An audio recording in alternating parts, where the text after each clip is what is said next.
শিশির মনির advocate বলেন, তত্ত্বাবধায়ক সরকারের বাতিল করে যে রায় দিয়েছিল এটি রিভিউ আবেদনের শুনানি হয়েছে। বাংলাদেশ জামায়াত ইসলামীর পক্ষ থেকে আমরা একটা পিটিশন করেছিলাম। এই পিটিশনের শুনানি আজকে শেষ হয়েছে। তো আমরা আজকে আদালতকে যেটি বলেছি যে তত্ত্বাবধায়ক সরকারের ধারণা বাংলাদেশের রাজনৈতিক ইতিহাসে এটি একটি অনন্য ধারণা, যেটি একটি ইউনিক এক্সাম্পল, এবং এটিকে কেন্দ্র করে বাংলাদেশে একটি ঐকমত্য প্রতিষ্ঠিত হয়েছিল। আজও সেই ঐকমত্য আছে কেয়ারটেকার গভর্নমেন্ট সিস্টেমকে পুনঃপ্রবর্তনের জন্য। এবং আজ থেকে ৩৬ বছর আগে জামায়াতে ইসলামী যে ধারণাকে প্রাসঙ্গিক মনে করেছিল, এই জাতি অনেক কিছু পে করেছে, অনেক খেসারত দিয়েছে, অনেক সাফারিংস হয়েছে, অনেক পেইনস হয়েছে।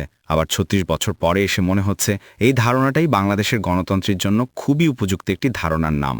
এবং কখনো যদি কোনো জাতীয়ভাবে কোনো জাতির নেতৃত্বরা খামখেয়ালি সিদ্ধান্ত নেন, তাহলে সেই দেশের মানুষের কি হয়, তত্ত্বাবধায়ক সরকার বাতিল করার পরে আমাদের দেশের মানুষ তা হাড়ে হাড়ে টের পেয়েছে। এবং বিগত ১৭ বছরে এই কেয়ারটেকার গভর্নমেন্ট সিস্টেমকে বাতিল করে যে ধরনের কনসিকোয়েন্স হয়েছে, এই জাজমেন্ট পদ দেওয়ার সময়ে অনেক সিনিয়র আইনজীবী এবং মাইনরিটি জাজেস ৩ জন সকলেই বলেছিলেন যে এই ব্যবস্থাটা যদি বাদ করা হয় তাহলে কি কি ঘটতে পারে। তারা যা যা বলেছিলেন ঘটতে পারে, তার প্রত্যেকটি ঘটনাই বিগত ১৫ বছর একটার পর একটা ঘটেছে। এই জন্য আমরা আদালতে বলেছিলাম ওই দিন যে এই জাজমেন্টটা, মাইনরিটি জাজমেন্টটা হলো প্রফেটিক জাজমেন্ট। অনেক সময় মতদ্বৈততাটা পরবর্তীতে সত্য প্রমাণিত হয়। এখানকার মতদ্বৈততা পরবর্তীতে সত্যে প্রমাণিত হয়েছে। এবং দেখেন, এই ভারতীয় সাবকন্টিনেন্টে যে কয়েকটা বড় ধরনের পলিটিক্যাল ব্ল্যান্ডার আছে, তার মধ্যে একটা হলো ইন্দিরা গান্ধী কর্তৃক যে ইমার্জেন্সি জারি হয়েছিল ভারতে ১৯৭৫ সালে। সেটি ভারতীয় ইতিহাস থেকে পলিটিক্যাল রাজনৈতিক সিদ্ধান্ত থেকে কখনো সরিয়ে দেওয়া যায় না। It's always a Blum. একইভাবে ১৯৭৫ থেকে ১৯৭৭ সালে এই ইমার্জেন্সি জারি করে ভারতের সংবিধানকে সাংঘাতিকভাবে আন্ডারমাইন করা হয়েছিল। এবং ভিয়েতনাম যুদ্ধ ১৯৭৫ থেকে ১৯৫৫ থেকে ১৯৭৫, এটিও একটা বড় ধরনের পলিটিক্যাল ব্ল্যান্ডার। এবং আপনি দেখবেন যে ওয়াটারগেট কেলেঙ্কারি ১৯৭১ সালে যেটা হয়েছিল, এটাও একটা পলিটিক্যাল ব্ল্যান্ডার। আমরা আজকে আদালতকে বলেছি যে তত্ত্বাবধায়ক সরকার বাতিল করা এটিও একটি পলিটিক্যাল নেতৃবৃন্দের দূরদর্শিতার মারাত্মক অভাবের ফল। এবং এটিকে বাতিল করে যে কনসিকোয়েন্স তৈরি করা হয়েছে, এই কনসিকোয়েন্সের খেসারত আমাদের দেশকে দিতে হয়েছে অনেক দিন। আমরা চাই এটা এখানেই শেষ হোক। আমরা এটাও বলেছি জামায়াত ইসলামী কার পক্ষে রায় গেল, কার বিপক্ষে রায় গেল, এটা নিয়ে কনসার্ন না। আমাদের পক্ষে রায় গেল কিনা এটা নিয়েও আমরা কনসার্ন না।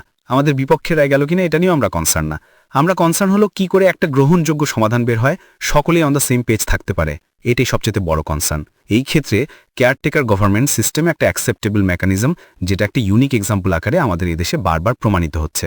সেই জন্য আমরা বলেছি এই আপিলটাকে অ্যালাউ করা উচিত, কেয়ারটেকার গভর্নমেন্টকে রেস্টোর করা উচিত, কিন্তু তার সাথে কোনো অবজারভেশন দেওয়া উচিত না, যেহেতু একটা বৃহত্তর সংস্কার প্রক্রিয়া চলমান।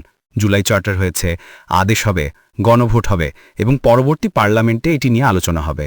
এই জন্য একে কেন্দ্র করে সুপ্রিম কোর্ট কর্তৃক সুনির্দিষ্ট কিন্তু অবজারভেশন থাকা উচিত না, বরং এই আপিলটা অ্যালাউ হবে কিনা, ডিসমিস হবে কিনা, এটাই হওয়া উচিত সুপ্রিম কোর্টের নিষ্পত্তির মূল প্রতিপাদ্য বিষয়। এখানে যদি বাড়তি কোনো অবজারভেশন থাকে, কোনো ডাইরেকশন থাকে, তাহলে ইতোমধ্যে জুলাই চার্টার এবং পার্লামেন্টে উপস্থাপিত যে প্রপোজাল এগ্রি করেছে রাজনৈতিক দলগুলো, সেই বৃহত্তর সংস্কার প্রক্রিয়া কিছুটা হলেও ক্ষতিগ্রস্ত হতে পারে। এটাই ছিল আজকে আমাদের সাবমিশন। একজন প্রশ্ন করেন, তাহলে গণভোটটা কবে নাগাদ হবে? শিশির মনির, গণভোটের ক্ষেত্রে আজকে ঐকমত্য কমিশন কি প্রপোজাল দেন, একদিনেই হবে নাকি আগেই হবে, এ পর্যন্ত আমাদের সকলকেই অপেক্ষা করতে হবে।